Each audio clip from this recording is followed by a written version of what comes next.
Hi welcome back to my channel. ఈరోజు కథ ప్రాణమా నా దరి చేరమా 41వ భాగాన్ని వినేద్దాం. విద్య విద్య హా శివాని, ఇన్ని విషయాలు తెలిసాక నీ మనసు ఎలా ఉందో నాకు తెలియదు, కానీ మీ అన్నయ్యకి అన్యాయం జరిగిందని నువ్వు మళ్ళీ విజయ్ని వదిలేస్తావా? సూటిగా అడిగిన శివాని మాటలకి విద్య కంటితో చూసింది. విద్య, నా మాటలను తప్పుగా అనుకోకు. అంటే ఇదే అనుమానం విజయ్కి వస్తుంది కదా, అందుకని అడిగాను. లేదు శివాని, ఈ మాట విజయ్ నాతో చెప్పలేడు, కానీ మనసులో ఖచ్చితంగా అనుకుంటాడు. తప్పు ఎవరిదైనా సరే నేను మాత్రం నా భర్తని ఎందుకు వదులుతాను? విద్య మాటలకి శివాని నవ్వుతూ విద్యని హత్తుకుంది. మా అన్నయ్య తరపున నేను క్షమాపణ చెప్తున్నాను శివాని. వాడి మాటలు నువ్వేం పట్టించుకోకు. వాడు చంపాలని ఎందుకు అన్నాడో నాకిప్పుడు బాగా అర్థమైంది, కానీ వాడి కోపాన్ని ఎలా తగ్గించాలో నాకు బాగా తెలుసు. ఏం చేస్తా విద్య? నువ్వు ఎవరికి చెప్పకు శివాని. రేపు నేను అన్నయ్య దగ్గరికి వెళ్తాను. ఎట్టి పరిస్థితుల్లోనూ నేను అన్నయ్య దగ్గరికి వెళ్ళానని నువ్వెవరికి చెప్పకు. నేనెందుకు చెప్తాను విద్య? ఇప్పుడు పరిస్థితి ఎలా ఉంది అంటే ఏ క్షణం ఏం జరుగుతుందో కూడా తెలీదు. ఏం చేసినా సరే నీకు నేను తోడుగా ఉంటాను విద్య. థ్యాంక్స్ శివాని, కానీ నువ్వు జాగ్రత్తగా ఉండు. ఎందుకంటే అన్నయ్య కోసం నాకు బాగా తెలుసు, తనకి నచ్చింది దక్కే వరకు వదిలిపెట్టడు. అర్థమైంది విద్య అని ఇద్దరూ కాసేపు మాట్లాడుకుని ఎవరి రూమ్కి వాళ్ళు వెళ్ళిపోయారు. బెడ్ మీద కూర్చుని 2 కాళ్ళు ముందుకు చాపుకొని నవ్వుతూ టీవీ చూస్తున్నాడు జై. లోపలికి వచ్చిన శివాని టవల్ తీసుకుని వాష్రూమ్కి వెళ్ళబోతుంటే జై టీవీ సౌండ్ తగ్గించి, శివ. ఏంటి శివ? నా పేరు శివ కాదు, శివాని. నేను అలానే శివ అని పిలుస్తాను. చెప్పండి. ఇప్పటి వరకు బయట కూర్చుని ఏం చేస్తావు? ఏం చేస్తే మీకెందుకు? అయినా నేను ఎక్కడ కూర్చుంటే ఎవరితో మాట్లాడితే మీకెందుకు? ఏ, నాతో మళ్ళీ మళ్ళీ సుఖం పొందాలని అంత ఆరాటం కావాలా?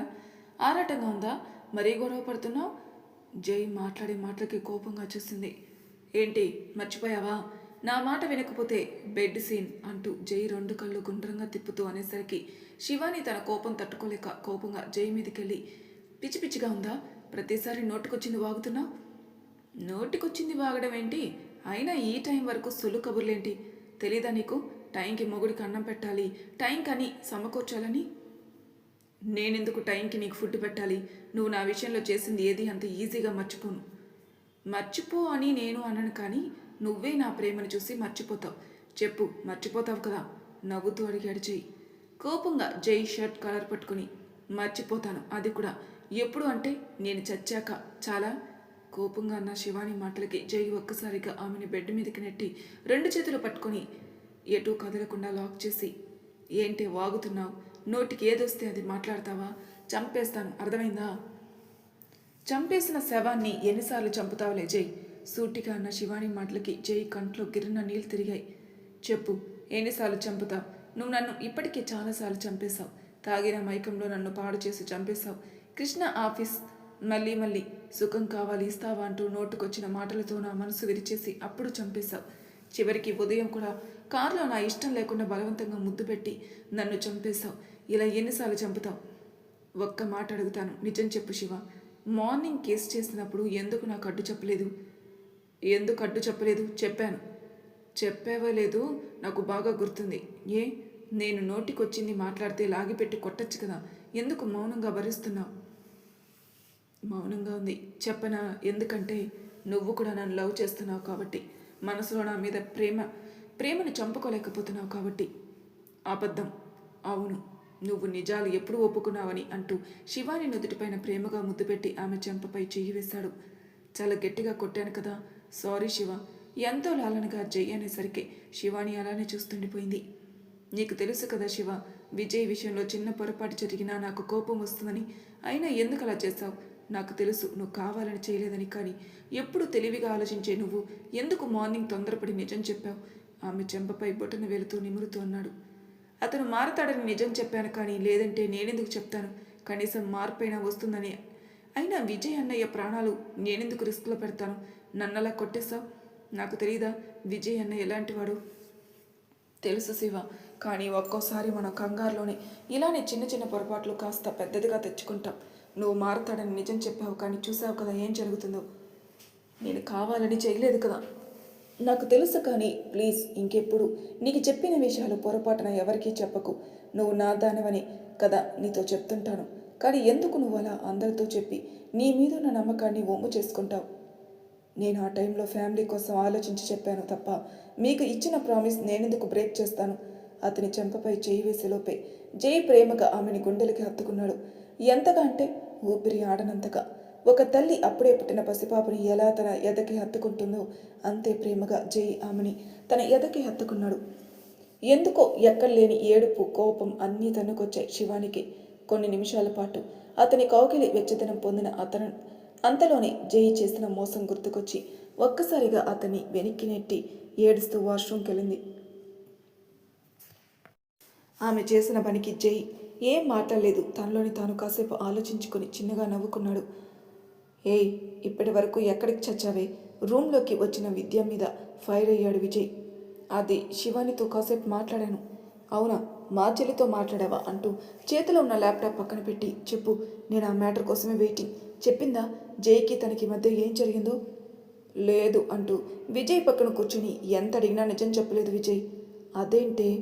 అవును, నిజం ఇంకా తన మనసుని బాధపడడం ఇష్టం లేకే నేనే టాపిక్ డైవర్ట్ చేసి ఇప్పటి వరకు తనతో మాట్లాడాను. చివరికి వచ్చినప్పుడు కూడా అడిగాను, కానీ తను నిజం చెప్పలేదు. నిజం చెప్పడం ఇష్టం లేనప్పుడు మనం బలవంతం చేయకూడదు కదా. అవును విద్య, మరేం పర్లేదు, టైం చూసి నేనే జైని అడుగుతానులే. నువ్వు అడిగినా జై నిజం చెప్పడు కదా, ఆలోచిస్తూ అంది విద్య. ఎందుకు చెప్పడు? సూటిగా అడిగాడు విజయ్. వెంటనే స్రోల్లోకి వచ్చిన విద్య, అబ్బే ఏం లేదు విజయ్. ఏయ్, నిజం చెప్పవే. అరే నిజం విజయ్, శివాని నాతో చెప్పలేనప్పుడు ఇంకా జై ఎందుకు నీకు చెప్తాడు? అంతేనా, లేదంటే ఇంకా ఏమన్నా విషయం ఉందా? నీకు చెప్పకుండా నేనెందుకుంటాను విజయ్ అని అతని భుజంపై తలని వాల్చి తనలోనే తాను బాధపడింది విద్య. రాధని చంపింది నువ్వే అని నీకెలా చెప్పను విజ్జు? చెబితే నువ్వు ఎలా రియాక్ట్ అవుతావు? అందరికీ దూరంగా వెళ్ళిపోతావేమో అని భయంగా ఉంది అనుకుంది. ఒక్కసారిగా విద్యాని మీదకి లాక్కున్నాడు విజయ్. ఏమైంది విజయ్? తెలీదు, నాకు తెలియకుండా నా చుట్టూ ఏదో జరుగుతుందనిపిస్తుంది విద్య. నీకెందుకు అలా అనిపిస్తుంది? అదే కదా అర్థం కావటం లేదు. నిజం చెప్పు, నువ్వు నా దగ్గర ఏమీ దాయటం లేదు కదా? లేదు విజయ్. సరిపోయింది, ఎవరు డల్లుగా ఉన్నా అందరినీ నవ్వించే మా విజ్జు బాబు ఈరోజు డల్లుగా ఉంటే నేను చూడలేకపోతున్నాను అబ్బా. అందుకే విజయ్ గారి మూడు మార్చాలని విద్య డిసైడ్ అయింది. ఆహా అన్నట్టు చూశాడు విజయ్. అవును అంటూ విజయ్ మెడ చుట్టూ చేతులు వేసి, అసలు ఏంట్రా నువ్వు పక్కన విద్య ఉన్నా కూడా డల్లుగా ఉంటా? అతని చెంపపై తన చూపుడు వేలుతో రఫ్ చేస్తూ అనేసరికి విద్యని పక్కకు నెట్టి, హే, నీ సెకల్ నా దగ్గర పని జరగదు, కానీ మూసుకొని పడుకో అంటూ బెడ్ మీదకి చేరగానే విద్య అతని వెనకే పరుగున వచ్చి విజయ్ వీపు మీద పడుకొని అతని మెడ పట్టుకుని, విజ్జు ఏంటే నీ టార్చర్ నాకు? కాసేపు అయినా నాతో అచ్చిక పుచ్చుకలు ఆడొచ్చు కదా, ఏడ్సావులే అంటూ కళ్ళు మూసుకున్నాడు. ఒకవైపు విద్య తన అల్లరి పనులు చేస్తూనే ఉన్న విజయ్ మనసు మాత్రం తనలో లేదు. ఇది ఓవర్ చేస్తుంది అంటే ఖచ్చితంగా ఏదో దాస్తుంది. దీంతో ఎలా నిజం చెప్పించాలో నాకు బాగా తెలుసు. విజ్జు అంటూ అతని మెడ దగ్గర చిన్నగా బైట్ చేసింది. ఒక్కసారిగా ఆమె వైపుకి తిరిగి విద్యాని తన ముద్దులతో ఉక్కిరి బిక్కిరి చేసి ఊపిరాడకుండా చేశాడు. అబ్బా విజయ్, వదులు, చచ్చిపోతాను. తెగ సంబరపడ్డావు కదే, ఎందుకు ఇప్పుడు వద్దంటున్నా? నిన్ను అంటూ కోపంగా విజయ్ చెంపని కొరికి నవ్వుతూ అతని భుజంపై తలని వాల్చింది. ఆలోచిస్తూ ఎప్పటికో నిద్రలోకి జారుకున్నారిద్దరు. ఫ్రెష్ అయ్యి బయటకు వచ్చింది శివాని. ఎప్పట్లానే చీర కట్టుకొని రెడీ అయింది. ఇంతలో ఫోన్ రావడంతో ఫోన్ కేసు చూసింది. హలో అమ్మా అని అంతలోనే బెడ్ మీద మత్తుగా పడుకున్న జైని చూసి బయటకు వచ్చింది. అమ్మా శివాని, ఎక్కడున్నావు తల్లి? ఇంట్లోనే అమ్మా, బాగున్నావా? హా తల్లి, ఏం లేదు, నీతో మాట్లాడాలని ఉంది, గుడికి వస్తావని ఫోన్ చేశానమ్మా. ఏమైందమ్మా? మామూలుగానే తల్లి, చెల్లికి మంచి సంబంధం వచ్చింది, ఒకసారి నీతో మాట్లాడి అప్పుడు వాళ్ళకి ఫోన్ చేద్దామని. అవునా, సరే అమ్మా, నేను ఇప్పుడే వస్తాను. జైకి చెప్పకు. ఎందుకమ్మా? నేనంటేనే ఇష్టం ఉండదు, నువ్వు నా దగ్గరికి వచ్చావని తెలిస్తే మళ్ళీ నేను కొట్టినా కొడతాడు అని సూర్యకాంతం అనగానే నిన్న జై కొట్టిన దెబ్బ తలుచుకుని, అది నిజమే అమ్మా, నేను గుడికి రాగానే నేను ఫోన్ చేస్తాను, సరేనా? సరే ఉంటాను తల్లి అని కన్నింగా నవ్వుతూ ఫోన్ కట్ చేసింది. ఏమందే నీ కూతురు కానీ నీ పెద్ద కూతురు ఏమంటుంది? వస్తానంటుంది. అమ్మా, ఇకపై ఉంటుంది అక్కకి మామూలు టార్చర్ కాదు. కథ ఎలా నడవాలో నాకు బాగా తెలుసు. నువ్వు మాత్రం యాక్టింగ్ మామూలుగా ఎరగదీకు. ముందు కృష్ణకు ఫోన్ చెయ్యి. గుడికి వెళ్ళగానే చేద్దాం, ఇప్పుడు చేశామంటే శివానికి ముందుగానే అనుమానం వస్తుంది. అదే నిజమే, సరే తొందరగా బయలుదేరు తల్లి. తల్లి కూతుర్లు ఇద్దరు హడావిడిగా రెడీ అయ్యారు. ఫోన్ కట్ చేసి లోపలికి వచ్చిన శివాని నిద్రలేచిన జైని చూసి చూడనట్టుగా బయటికి వెళ్తుంటే, ఏయ్ ఎక్కడికి? కిచెన్ రూమ్కి. కాఫీ తీసుకొనిరా, ఈరోజు మీటింగ్ ఉంది, ఆఫీస్కి వెళ్ళాలి. సరే వెళ్ళండి. వెళ్ళండి ఏంటి, నువ్వు రావా? సూటిగా అడిగాడు జై. నేనెందుకు వస్తాను? ఏం కృష్ణ ఆఫీస్కి వెళ్తావా అని జై అనగానే కోపంగా చూస్తుంది. చెప్పు, డ్రాప్ చేస్తాను. వెళ్తాను, రండి డ్రాప్ చేయండి. పొగరుగా అన్న శివాని మాటలకి జై చురుగ్గా చూశాడు. నేను గుడికి వెళ్ళాలి, గుడి పని చూసుకొని అట్నుంచటే ఆఫీస్కి వస్తాను. గుడికా? ఎందుకు? మనశ్శాంతి కోసం. మనశ్శాంతి కోసమా?